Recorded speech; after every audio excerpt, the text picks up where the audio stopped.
Lyca production Subaskaran மற்றும் red Jain movies இணைந்து வழங்கும் உலக நாயகன் கமல்ஹாசன் நடிக்கும் பிரம்மாண்ட இயக்குனர் ஷங்கரின் இந்தியன் 2 ஜூலை 12 முதல் உங்கள் அபிமான திரையரங்குகளில்.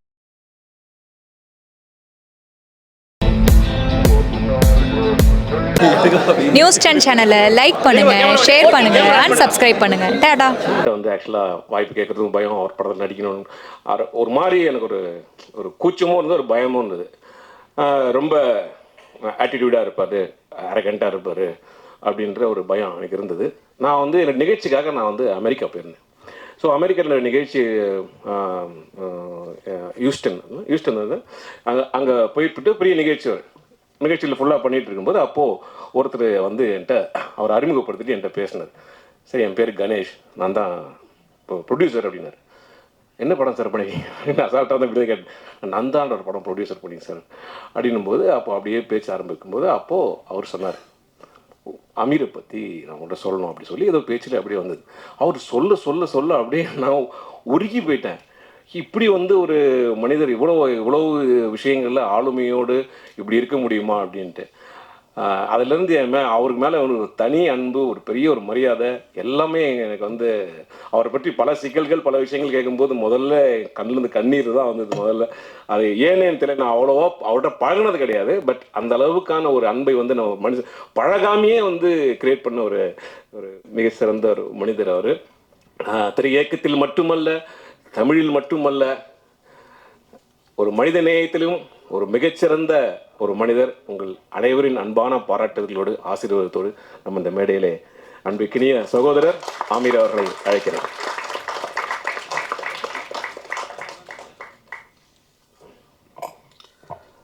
அரங்கத்தில் இருக்கும் அனைவருக்கும் இறைவன் புறத்திலிருந்து சாந்தியும் சமாதானம் உண்டாகட்டும். இந்த நிகழ்ச்சி தாமதமாக துவங்கியதற்கு நான் தான் காரணம். அதற்காக உங்களிடம் என்னுடைய மன்னிப்பை தெரிவிச்சுக்கிறேன். நான் ஒரு துவக்க விழா இங்கே வந்திருக்கக்கூடிய பத்திரிகையாளர்களுக்கும் ஊடக நண்பர்களுக்கும் மேடையில் வீட்டிருக்கக்கூடிய திரை ஆளுமைகளுக்கும் இது ஒரு வழக்கமான ஒரு விழா. ஆனால் சாமுக்கும் அவனை சுற்றி இருக்கக்கூடிய புதியவர்களுக்கும் வந்து தங்களுடைய வாழ்க்கையை துவங்குகிற ஒரு நாள். அது ரொம்ப முக்கியமான ஒரு நாள். நிறைய பூஜை பார்த்துருப்போம். எல்லா பூஜையும் ரொம்ப பிரம்மாண்டமாக நடக்கும். ஆனால் அதற்கு பின்னால் அந்த படம் சார்ந்த கிளைகள் என்னன்னு கேட்டால் நம்ம மனசுலேயே நிற்காது.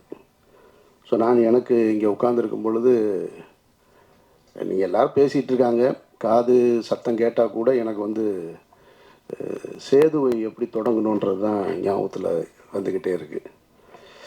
அவன் இப்போ சிரிச்சுக்கிட்டு நிற்கிறான். இப்படிலாம் நாங்கள் சிரிச்சுக்கிட்டுலாம் கூட இல்லை. முதல் படத்தை துவங்கும் போது ஒரு பதட்டத்தோடையே இருப்போம். ரொம்ப பழைய கதையாக இருந்தாலும் இங்கே நிறைய புதியவர்கள் இருக்கிறதுனால அந்த கதை உங்களுக்கு புதுசாக இருக்கும்னு நான் நம்புகிறேன். நான் 88, 89 காலகட்டங்களில் சென்னைக்கு வந்துட்டார் பாலா. நானும் அவர் தான் சென்னைக்கு ஒன்றா வந்தோம். அவர் பாலுமேந்திரா சார்ட்ட உதவி இயக்குனராக சேர்ந்து 93 வந்து முதல் முறையாக படம் பூஜை போடப்பட்டது. பாலா இயக்குனராக அறிமுகப்படுத்தப்பட்டார். அந்த படத்துக்கு பேர் வந்து அகிலன். தமிழ் சினிமா வரலாற்றிலேயே அல்லது இந்திய சினிமா வரலாற்றிலேன்னு கூட சொல்லலாம். காலையில் பூஜை போட்டு அன்றைய மாலையே படம் ட்ராப் ஆன படம் அந்த படம் தான். அப்படி ஒரு ஹிஸ்ட்ரி அந்த படத்துக்கு இருக்குது. அகிலன்ற டைட்டிலில் காலையில் பூஜை, மாலையே வந்து இந்த படம் ட்ராப் இனிமேல் பண்ண மாட்டாங்க அப்படின்னு சொல்லியாச்சு. அதற்கு பின்னால் பல நாயகர்கள். இந்த பாலான்றவர் யார் அப்படின்னா, பாலு மகேந்திரான்ற அப்படின்ற அந்த ஒரு மரத்திலிருந்து பறிக்கப்பட்ட ஒரு பழம். அது அன்னைக்கு விதைக்கப்பட்டது, ஆனால் முளைக்கலை. அது முளைக்காமல் அப்படியே நின்று போயிடுச்சு. கிட்டத்தட்ட பட்டு போயிடுச்சுன்னு கூட சொல்லலாம். அதற்கு பின்னால் நிறைய புதுமுகங்கள் அந்த படத்தில் நடிக்கணுன்ற கிட்டத்தட்ட அன்றைக்கு பீக்கில் இருந்த திரு ரஜினிகாந்த் அவர்களும் கமலஹாசன் அவர்களும் தவிர, மூத்த நடிகர்கள் தவிர எல்லா நடிகர்களுமே வந்து அந்த கதைக்குள்ளே வந்து போயிருப்பாங்க அந்த கதைக்கு.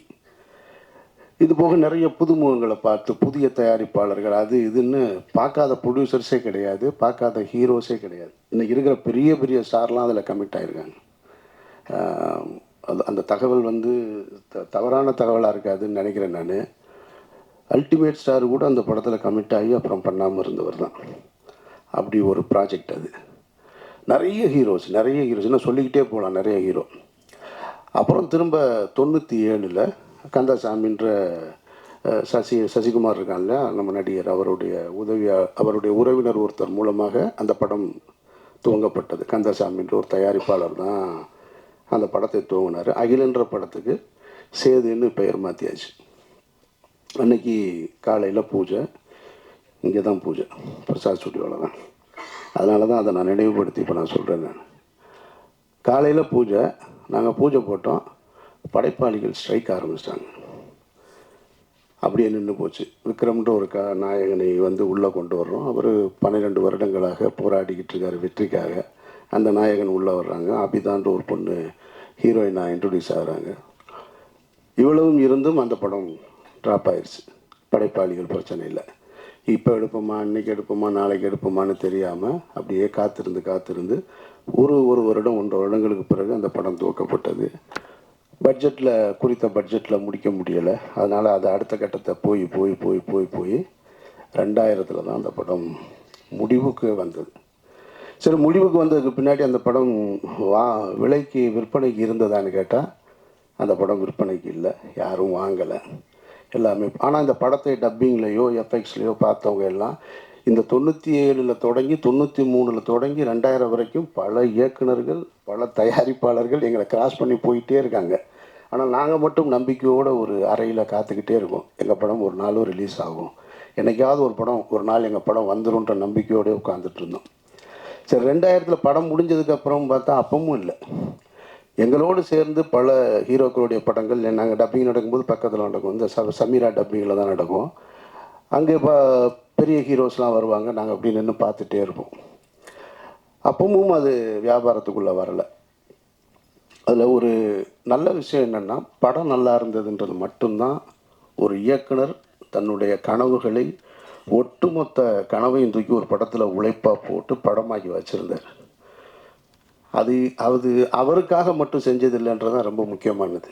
அதை நம்ம கவனிக்கணும். அதை ஒரு டைரக்டர் இன்றைக்கி படம் எடுக்கிறாருன்னா அது உனக்கானது மட்டும் கிடையாது, ஒரு தலைமுறையை உருவாக்குறது.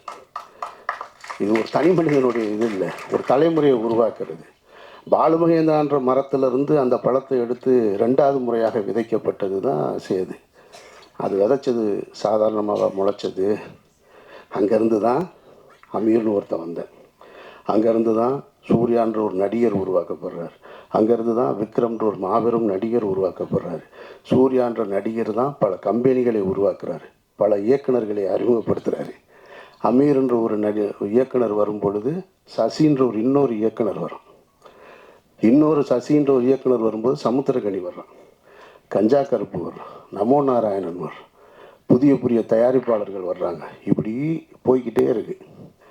அப்போது அந்த காலகட்டத்தில் 2000 படத்தை எடுத்து முடிக்கும் பொழுது எங்களுக்கு இருந்த நம்பிக்கை படம் நல்லா இருக்குது, அவ்வளோதான், வேறு எதுவுமே தெரியாது. படம் விற்பனை ஆகலை. இதே பிரசாத் லேபில் நான் அந்த படம் ரிலீஸுக்காக நானும் தயாரிப்பாளர் திரு கஃபார் அவர்களும், அவர் எனக்கு அண்ணன், கஃபார் அண்ணனும் சித்ரா லட்சுமணன் சாரும் அந்த ரிலீஸுக்கான வேலைகளில், ஏன்னா ரொம்ப சிரமம், ரொம்ப கடனில் இருக்குது, இந்த படம் எப்படி ரிலீஸ் ஆகும்னு தெரியாத ஒரு சூழல். அப்போ நின்றுட்டுருக்கும்போது பக்கத்தில் கமல் சார் இருக்கார். ஹேராம் படம் ஒர்க்கு போயிட்டுருக்கு அவருக்கு. நான் சின்ன வயசுலேருந்து கமலஹாசன் அவருடைய மாபெரும் ரசிகர். நான் அவரையெல்லாம் பார்த்துட மாட்டோமா, அவர் கூட நின்ற மாட்டோமா, அவருடைய விரல் நுனியை தொட்டுற மாட்டோமா அப்படின்னு ஏங்கிக்கிட்டு இருந்த ஒரு நபர். அவர் அப்படி நிற்கிறாரு, இவ்வளோ பெரிய தாடி வச்சுட்டு. சித்ரா சாரை பார்த்த உடனே கமல் சார் கூப்பிட்டு பேசினார். என்ன சித்ரா இங்கே இருக்கீங்கன்னாரு. இல்லை, இந்த மாதிரி சேதுன்னு ஒரு படம் அப்படின்னோடனே கமல் சார் சொன்ன வார்த்தை, ஆமாம் கேள்விப்பட்டேன் அப்படின்னாரு.